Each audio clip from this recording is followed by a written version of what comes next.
नाज़रीन आदाब, आप देख रहे हैं INN चैनल। मैं हूं शेख अहमद अली। आज की खास बात में हम देखेंगे कई अहम कौमी और बैनुल अक़वामी खबरें। कर्नाटका हाई कोर्ट ने मंगल को भी हिजाब पर पाबंदी के खिलाफ दायर दरखास्तों की समाअत की। इस मौके पर दरखास्त गुजारों के एडवोकेट देवदत्त कामत ने इस्तदलाल किया कि उन्हें उन रंगों में हेड स्कार्फ पहनने की इजाज़त दी जानी चाहिए जो उनके स्कूल यूनिफॉर्म के रंग के हों। उन्होंने अदालत को बताया कि मरकज़ के ज़ेर इंतज़ाम केंद्रीय विद्यालय में भी इसकी इजाज़त देते हैं। सीनियर वकील देवदत्त कामत ने इस मसले पर जनूबी अफ्रीका की अदालत के फैसले का हवाला दिया। इस मामले पर समाअत आज शाम 5 बजे तक चली। उसके बाद अगली समाअत 16 फरवरी को दोपहर 2:30 बजे हाईकोर्ट में जारी रहेगी। सुप्रीम कोर्ट से लव जिहाद एक्ट पर राहत की उम्मीद कर रही गुजरात हुकूमत को बड़ा झटका मिला है। जस्टिस अब्दुल नजीर और जस्टिस कृष्णा मुरारी की बेंच ने गुजरात हाई कोर्ट के जरिए इस कानून की बाज शकों पर आयद करदा पाबंदी को खत्म करने से इनकार कर दिया और कहा कि वो हाई कोर्ट के उस फैसले में मुदाखलत नहीं कर सकती। ताहम सुप्रीम कोर्ट ने इस मामले की जांच का फैसला किया। सुप्रीम कोर्ट ने गुजरात हुकूमत की दरखास्त पर नोटिस भी जारी किया। गुजरात सरकार की अपील के खिलाफ सुप्रीम कोर्ट में जमीयतुल उलमाए हिंद के वकील कपिल सिब्बल और advocate on record MR Shamshad मौजूद थे। जमीयतुल उलमाए हिंद के वकील ने हाईकोर्ट के स्टे को दुरुस्त करार दिया और कहा कि शख्सी और मजहबी आज़ादी आईन हिंद की बुनियादी रूह है। इसके बगैर मुल्क का आईन अपना वजूद खो देगा। गुजरात सरकार की तरफ से सॉलिसिटर जनरल तुषार मेहता ने अपना मौक़िफ़ रखा। वाज़ेह हो कि गुज़िश्ता साल अगस्त में गुजरात हाईकोर्ट के 2 जजेस जस्टिस विक्रमनाथ और जस्टिस वीरन विष्णु ने लव जिहाद मुखालिफ कानून को लेकर एक अहम फैसला सुनाया था। हाईकोर्ट ने लव जिहाद एक्ट की 22 दफात के निफाज पर रोक लगा दी थी। हाईकोर्ट ने यह फैसला जमीयत उलमा गुजरात व दीगर की अर्जी पर दिया था। जमीयत ने इस कानून पर पाबंदी का मुतालबा किया था। गुजरात हुकूमत ने मुबैना लव जिहाद को रोकने के लिए 15 जून 2021 को गुजरात मजहबी आज़ादी तरमीमी एक्ट 2021 नाफिज किया था। अपने फैसले में गुजरात हाईकोर्ट ने कहा था कि जब तक ये साबित नहीं हो जाता कि लड़की को लालच देकर फंसाया गया है, तब तक लव जिहाद एक्ट के तहत किसी भी शख्स के खिलाफ FIR दर्ज नहीं की जा सकती। हाईकोर्ट ने लव जिहाद कानून की अहम दफा 3, 4 और 6 पर रोक लगा दी थी। इसमें 5 भी है, 3, 4, 5 और 6। गुजरात सरकार ने अपनी नजर सानी दरखास्त पर कहा था कि कम से कम सेक्शन 5 पर स्टे हटा दिया जाए, जिसे भी हाईकोर्ट ने खारिज कर दिया था। इस्लामी ताउन तंजीम ने हिंदुस्तान में मुसलमानों पर किए जा रहे हमलों पर गहरी तशवीश का इजहार किया। OIC के सेक्रेटरी जनरल हुसैन इब्राहिम ताहिर ने अक़वाम मुत्तहिदा से कहा कि कर्नाटका हिजाब तनाज़ा मुस्लिम खवातीन को ऑनलाइन तशद्दुद का निशाना बनाने और हरिद्वार धर्म संसद में मुसलमानों की मुबैना नस्ल कुशी जैसे बयानात पर ज़रूरी इक़दाम लिए जाएं। अपने ऑफिशियल ट्विटर हैंडल से ये मालूमात देते हुए OIC ने ट्वीट किया कि इस्लामी ताउन तंजीम ने हिंदुस्तान की रियासत उत्तराखंड के हरिद्वार में मुसलमानों की नस्ल कुशी से मुताल्लिक़ हालिया अवामी मुतालबात पर गहरी तशवीश का इजहार किया।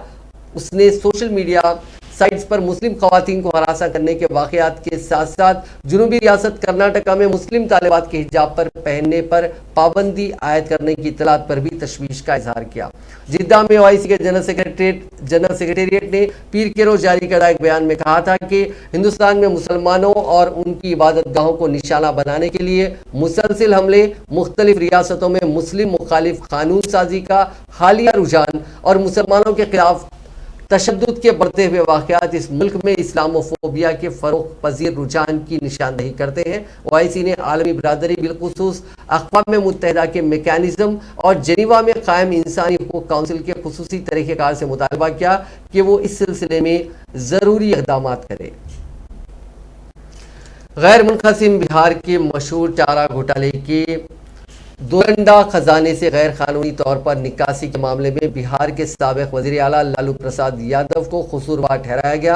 रांची में खुसूसी CBI जज SK शशि की अदालत ने मंगल को लालू प्रसाद यादव को कसूरवार करार दिया। CBI अदालत ने लालू समेत इस केस से जुड़े 99 मुलजिमीन को अदालत में पेश होने का हुक्म दिया था। इब्तिदाई तौर पर दोरंडा खजाने से गैर कानूनी तौर पर रकम निकालने के मामले में जुमला 170 मुलजिमीन थे, जिनमें से 55 मुलजिमीन की मौत हो चुकी है। इस वक्त 99 अफराद मुकदमे में शामिल हैं। इनमें से 24 को सबूतों और गवाहों की अदम दस्तियाबी पर बरी कर दिया गया और अदालत ने कल 75 अफराद को मुजरिम करार दिया है। डोरंडा खजाना मामले की तहकीकात में सीबीआई को 25 साल लगे। इस मामले में सीबीआई ने 7 जून 2003 को अदालत में सप्लीमेंट्री चार्जशीट दाखिल की थी। इस मामले में 26 सितंबर 2005 को फर्द जुर्म आयद की गई थी। पंजाब में आइंदा असेंबली इंतखाबात के मद्देनजर कांग्रेस लीडर राहुल गांधी ने पटियाला में रैली की। इस दौरान राहुल गांधी ने अवाम मुखालिफ पॉलिसियों और बेरोजगारी जैसे मसाइल को लेकर मरकज की मोदी हुकूमत को खूब तनकीद का निशाना बनाया। उन्होंने कहा कि कोरोना के वक्त मेरी बातों का मजाक बनाया गया था, हुकूमत को बार बार तंबिया की गई, लेकिन पीएम मोदी लोगों के लिए काम करने की जगह ताली और थाली बजवाने में मसरूफ रहे।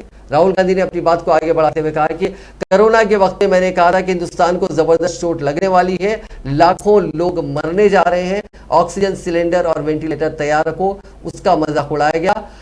उसी वक्त पीएम कहते थे कि थाली बजाओ, थाली बजाने के बाद कहते हैं कि अब मोबाइल फोन की लाइट चमकाओ।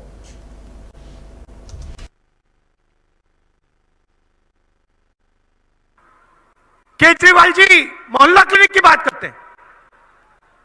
मोहल्ला क्लिनिक कांग्रेस ने लगवाई थी। केजरीवाल को जवाब देना चाहिए कोरोना के समय क्या हुआ।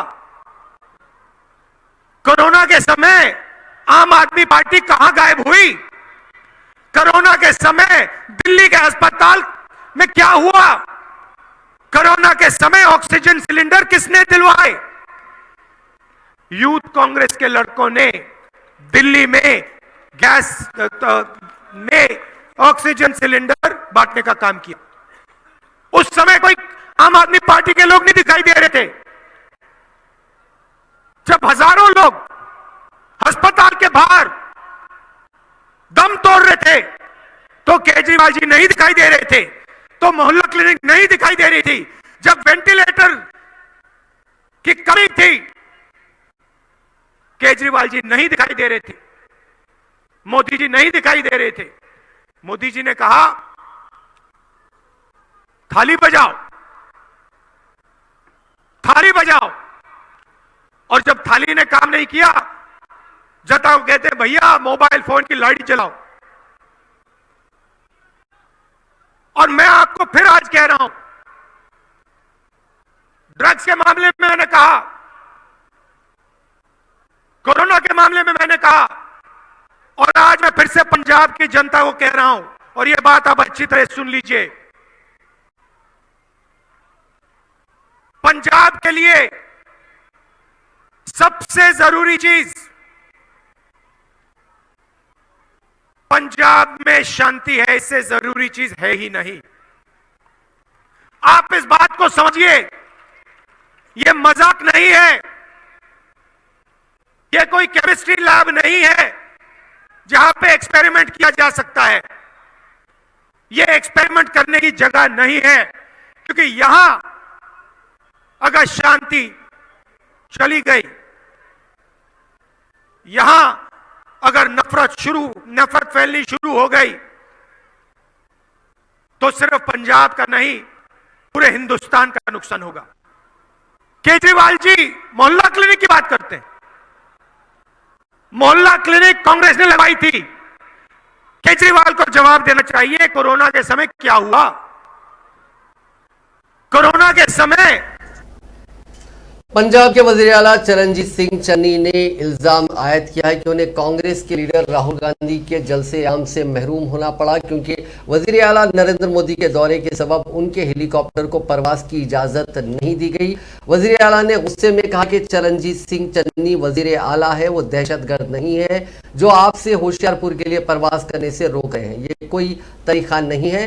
रिपोर्ट के मुताबिक वजीर आला ने अपने हेलीकॉप्टर को परवास के लिए मंजूरी हासिल होने के लिए तकरीबन 1 घंटे तक इंतजार किया था, लेकिन क्योंकि वजीर आजम के जलंधर दौरे के सबब इलाके को नो फ्लाई जोन करार दिया गया था, चन्नी को राहुल गांधी के होशियारपुर में मुनक़िदा जलसे आम में शिरकत के लिए चंडीगढ़ से परवाज भरने से रोका गया था, लेकिन आखिरकार उन्हें हेलीपैड से ही वापस लौटना पड़ा था।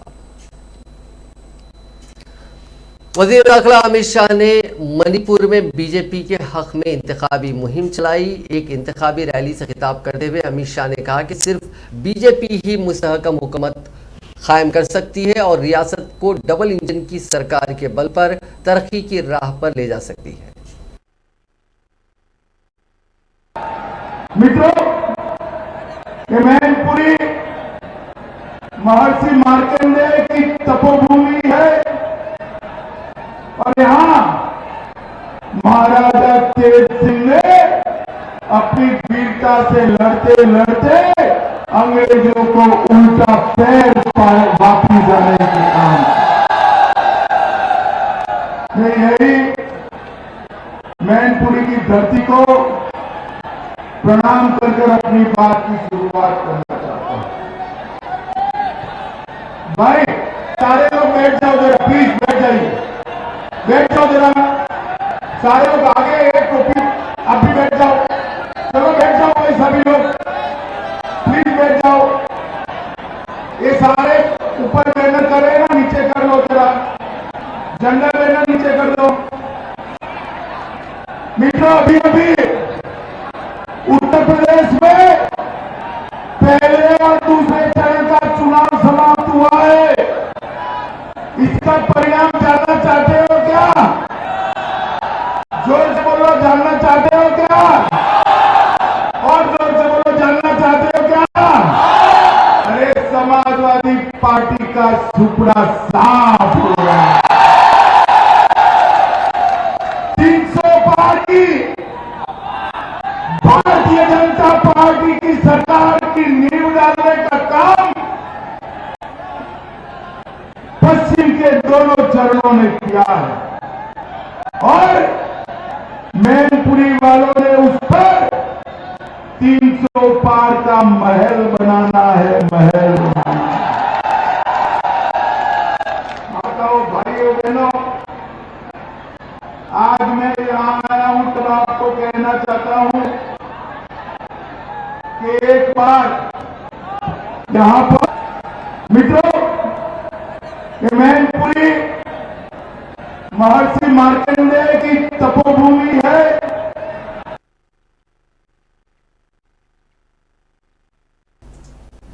दिल्ली के वज़ीर आला अरविंद केजरीवाल ने कहा कि उनकी हुकूमत ने 7 साल पूरे कर लिए हैं और इस दौरान हुकूमत ने तालीम, सेहत, बिजली, पानी के मैदान में कई मुनफरिद काम किए हैं जिनका चर्चा पूरी दुनिया में हो रहा है। केजरीवाल ने आज बताया कि दिल्ली में हुकूमत में आते ही उन्होंने तालीम के शोबे में इनकलाबी तब्दीलियां की। हमने सरकारी स्कूलों को आलमी मियार का इंफ्रास्ट्रक्चर और 20,000 नए क्लासरूम दिए। मुल्क और बैरून मुल्क के नामवर इदारों में असातिज़ा को भेजकर तरबियत दिलवाई और स्कूल मैनेजमेंट कमेटियों को मजबूत करके वालिदैन की शिराकत दारी को भी यकीनी बनाया। हमारे स्कूलों में कई इनोवेटिव काम किए गए जिसकी वजह से तुलबा को, बच्चों को तनाव से दूर किया गया। SYL शुरू किसने किया था? इन्हीं लोगों ने किया था। बताते हैं कि जब शुरू हुआ था तो फलाने फलाने लोगों को गुड़गांव में फलानी जगह बदले में ज़मीनें भी मिली थी। तो इन दोनों पार्टी के लोगों ने मिलके इसकी शुरुआत करी थी और उसके बाद जब ये मामला पॉलिटिकली सेंसिटिव बनता गया, कई सारे ऐसे मौके आए जहां पे कैप्टन साहब की सरकार थी, ऊपर कांग्रेस की सरकार थी, यहाँ पे अकाली भाजपा की सरकार थी, हरियाणा में बीजेपी की सरकार थी, सेंटर में बीजेपी की सरकार थी। इन्होंने सॉल्व क्यों नहीं किया? ये आके हरियाणा में कुछ और बोलते हैं, पंजाब के अंदर कुछ और बोलते हैं, केंद्र के अंदर कुछ और बोलते हैं, सुप्रीम कोर्ट के अंदर कुछ और बोलते हैं। ये सॉल्व करना नहीं चाहते। ये एक ऐसा मुद्दा नहीं है जिसके ऊपर कि केजरीवाल ने ये स्टैंड बोल दिया तो ये समस्या का समाधान हो गया, फलाने ने ये स्टैंड बोल दिया तो ये समस्या का समाधान हो गया। मेरा अपना मानना है कि पंजाब के जो भी अधिकार हैं, पंजाब का जो भी हक है, वो किसी भी हालत में वो हक मरना नहीं चाहिए। उसको हम सुनिश्चित करेंगे कि पंजाब का जो भी हक है वो हक मरेगा नहीं। ये इस समस्या का समाधान या तो कोर्ट में और या मिल बैठ के, सब लोगों को मिल बैठ के इसका समाधान लेना पड़ेगा। इसके ऊपर भी राजनीति नहीं होनी चाहिए। राजनीति करने से केवल हर चुनाव के पहले SYL पे क्या स्टैंड है जी, SYL पे क्या स्टैंड है जी, ये स्टैंड ले लेने से आप हरियाणा में जाके पूछ लो खट्टर का क्या स्टैंड है और यहाँ पे पूछ लो बीजेपी का क्या स्टैंड है। आप कांग्रेस से पूछो कि हरियाणा में क्या स्टैंड है और कांग्रेस से पूछो कि पंजाब में क्या स्टैंड है। ये स्टैंड से समस्या का समाधान हुआ है आज तक? हमें समस्या का समाधान करना है कि स्टैंड लेने हैं। केवल और केवल राजनीति हो रही है इस मुद्दे के ऊपर। राजनीति से ना तो हरियाणा का फायदा हो रहा और ना पंजाब का फायदा हो।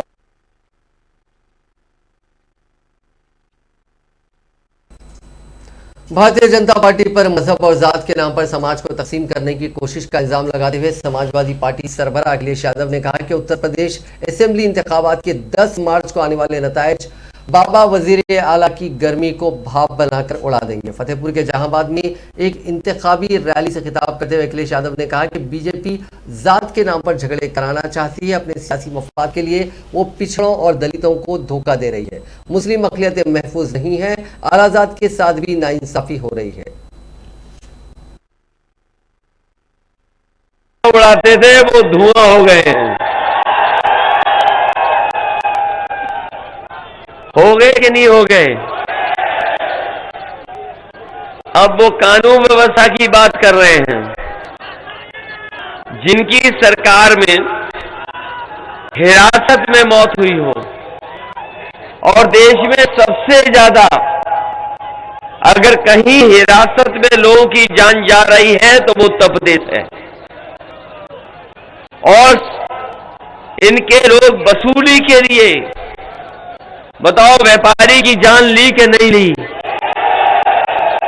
आपको याद होगा कि गोरखपुर में एक व्यापारी अपने कारोबार के लिए गया था, वहां पर वसूली के लिए पुलिस ने मार मार करके उसकी जान ले ली। और कहीं पूरे देश में एक आईपीएस फरार नहीं है, इनकी सरकार में आईपीएस फरार है। और जो 25,000 इनामी माफिया, उसके लिए बताओ जौनपुर में पुलिस कप्तान पिच बनवा करके क्रिकेट खिलवा रहे थे कि नहीं खिलवा रहे थे। और एक घटना नहीं बताइए, उन्नाव में न जाने कितनी घटनाएं हो रही हैं जिसपे आरोप था।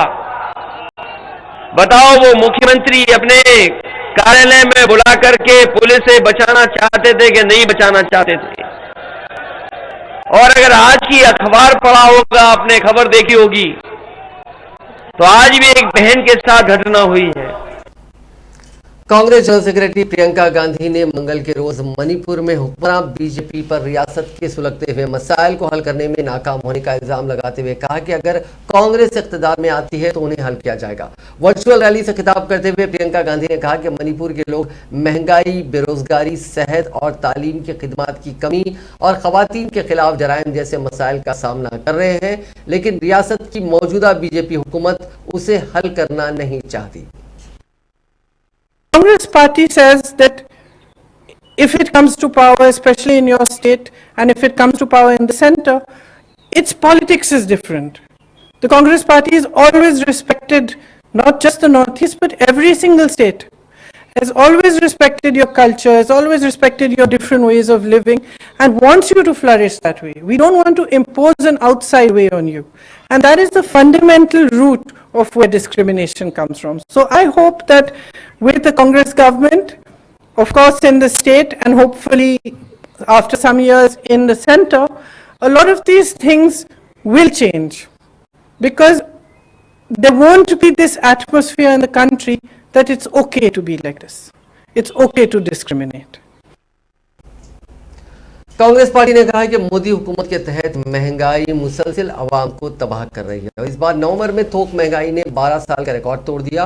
कांग्रेस मीडिया सेल के सरबराह रणदीप सिंह सुरजेवाला ने मंगल को हुकूमत को हदफ तनकीद बनाते हुए ट्वीट किया कि वो महंगाई पर काबू पाने में नाकाम हो रही है और अवाम को राहत देने के बजाय टैक्स लगाकर अवाम को लूट रही है। सुरजेवाला ने कहा कि रिकॉर्ड बेरोजगारी और घटती आमदनी के दरमियान महंगाई बदस्तूर तबाही मचा रही है। जनवरी 2022 में खुर्दा यानी थोक महंगाई 6.01%, अशियाए खुर्दनी की महंगाई 10.3% हो गई थी, जबकि नवंबर 2021 में ही थोक महंगाई की शरह 14.23% के साथ 12 साल का रिकॉर्ड तोड़ा था। फिर भी टैक्स लूट जारी रहेगी।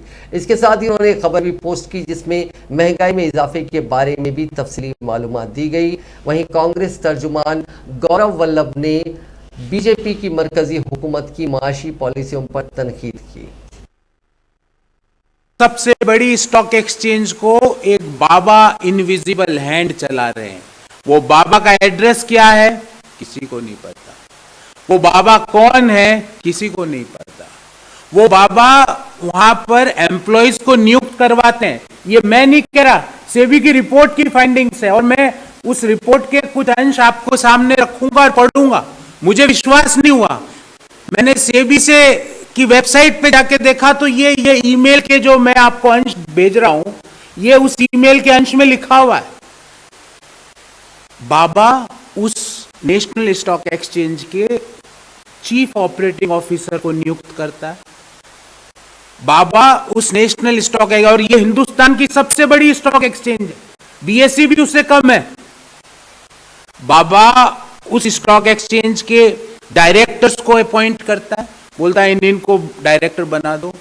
बाबा जो इस स्टॉक एक्सचेंज की एमडी और सीईओ है, जिनको बर्खास्त किया गया था 2016 में, उस छत्तीसगढ़ के वजीर आला भूपेश बघेल ने मंगल के रोज कहा कि उत्तर प्रदेश में गायें दुबली और गौशालाएं चलाने वाले मोटे हो रहे हैं।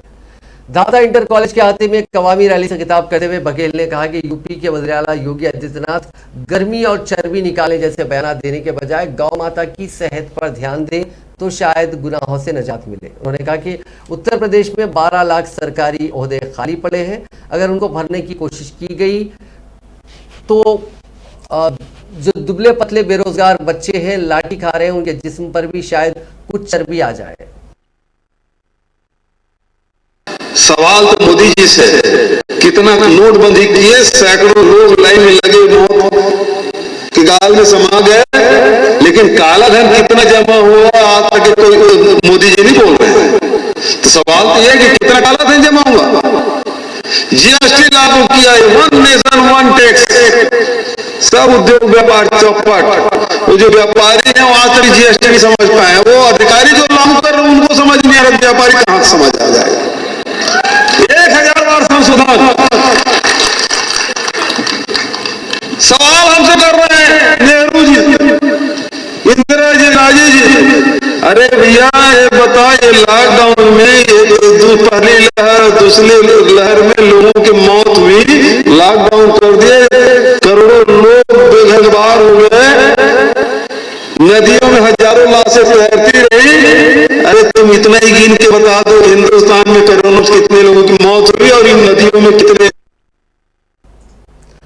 लखीमपुर खीरी के तिकोनिया में किसानों को कुचलने का मुलजिम वजीर दाखिला अजय मिश्रा टेनी का बेटा आशीष मिश्रा मोनू को रिहा कर दिया गया। वो 129 दिन बाद मंगल के रोज जेल से बाहर आया। जेल के मेन गेट पर मीडिया का जमावड़ा था, इसलिए मोनू को पिछली गेट से बाहर निकाला गया। आशीष के शहर से बाहर जाने पर भी पाबंदी नहीं होगी। मोनू सिंगल गाड़ी से घर पहुंचा।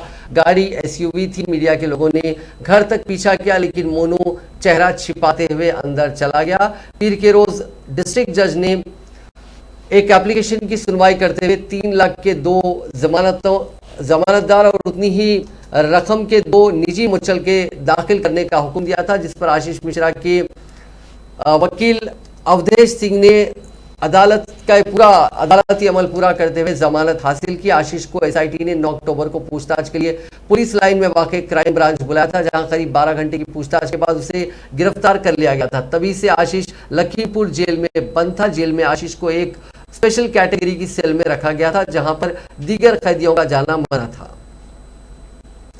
लखीमपुर तशद्दुद मामले के मुलजिम आशीष मिश्रा की रिहाई से मुताल्लिक किसान लीडर राकेश टिकैत ने धरने का इंतबाह दिया। राकेश टिकैत का कहना है कि किसानों पर गाड़ी चलाने वाले मुलजिम आशीष मिश्रा अगर जेल से बाहर आया तो हम जेल के बाहर ही धरने पर बैठ जाएंगे। वाज़ेह के लखीमपुर में किसानों पर गाड़ी चलाने के मुलजिम आशीष मिश्रा आज शाम उसकी रिहाई हो चुकी है।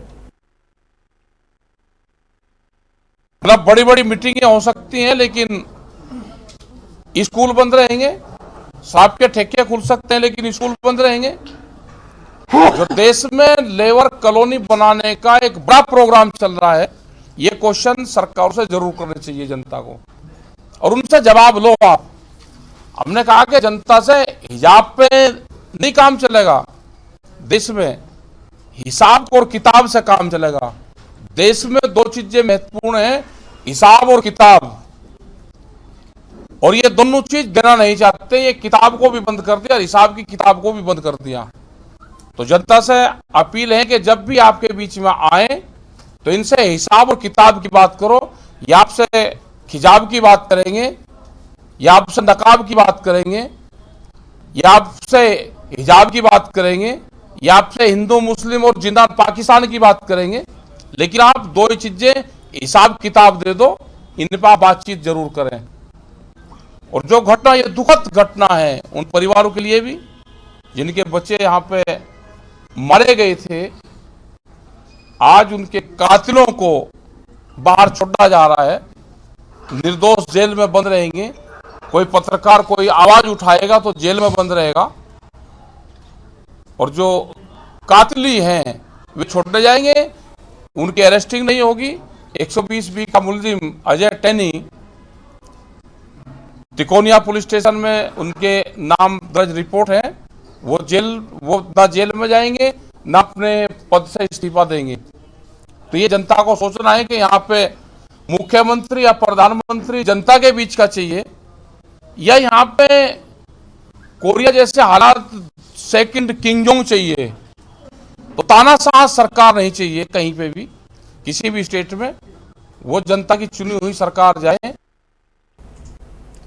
नाजरीन, अब नजर डालते हैं कोरोना से जुड़े आंकड़ों पर। दुनिया भर में पिछले 24 घंटों में 18,29,841 कोरोना के नए केसेस दर्ज हुए हैं। इसी दौरान 11,177 अफराद ने अपनी जान गंवाई। इस इजाफे के बाद दुनिया भर में कोरोना के केसेस की मजमूई तादाद 41,48,87,828 हो गई, जबकि अमवात की तादाद बढ़कर 58,48,687 हो गई। दुनिया भर में फिलहाल 7,20,38,894 अफराद का कोविड का इलाज जारी है।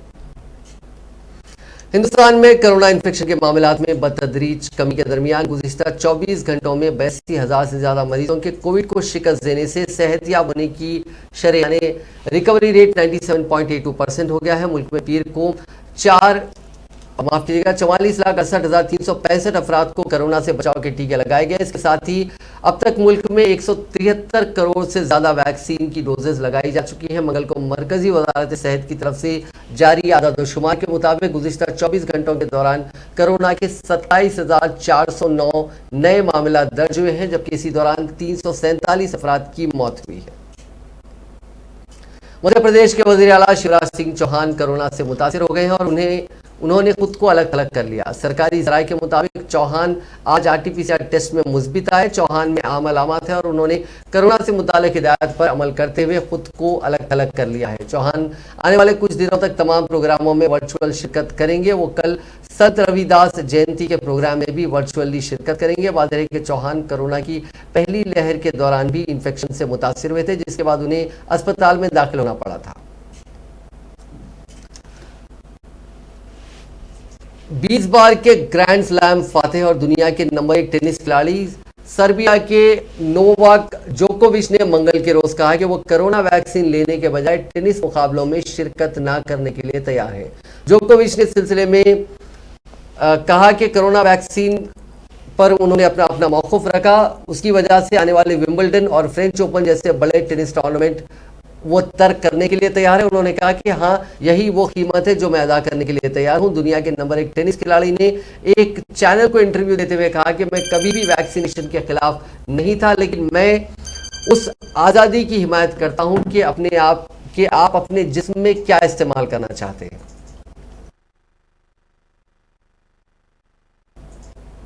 रूस और यूक्रेन के दरमियान गुज़िश्ता कई दिनों से रस्साकशी का माहौल कायम है और दोनों ममालिक के दरमियान जंग का खतरा बढ़ता जा रहा है। एक तरफ जहां यूक्रेन के सदर ने अपने फेसबुक पोस्ट के जरिए दावा करते हुए कहा कि कल रूस की तरफ से यूक्रेन पर हमला किया जा सकता है, वहीं अमेरिका की तरफ से भी बगैर किसी तंबिया के रूस की तरफ से हमला किए जाने का अंदेशा जाहिर किया गया। इन सब के दरमियान हिंदुस्तान ने भी एडवाइजरी जारी करके अपने शहरियों को यूक्रेन छोड़ने के लिए कह दिया है।